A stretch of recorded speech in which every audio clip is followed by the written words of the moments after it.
வீரத்துறவி விவேகானந்தர் அவரது வாழ்வில் ஒரு சில சம்பவம். பிள்ளைகள் அறிந்தோ அறியாமலோ செய்கின்ற சிறு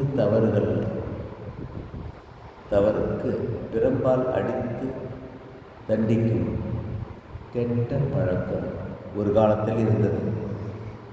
ஆசிரியரிடம் அடி வாங்கிய அனுபவம் நரேனுக்கும் உண்டு. ஒரு நாள் பூகோள படத்தில் நரேன் தப்பு செய்துவிட்டதாக நினைத்த ஆசிரியர் அவனை மிகவும் தண்டித்தார். அவர் அடித்த அடிகள் அத்தனையும் அமைதியாக பொறுத்து கொண்டு நின்றான் நரேன். நான் பாடத்தில் தப்பாக விடை எழுதவில்லை என்று திரும்ப திரும்ப சாதித்த நரேன் மீது ஆசிரியருக்கு கோபம் இன்னும் அதிகமானது. எத்தனை அடி விழுந்தாலும் தான் தப்பு எதுவும் செய்யவில்லை என்பதில் உறுதியாக இருந்தான் நரேன்.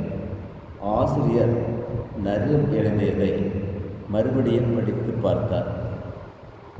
முடிவில் தவறு தன்னிடம் என்பது ஆசிரியருக்கு தெளிவானது.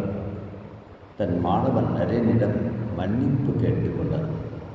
பொய் சொல்லாமல் தன் தரப்பு நியாயத்தை உறுதியுடன் நின்று நிரூபித்த நரேனின் அஞ்சாமையை பாராட்டினார் ஆசிரியர்.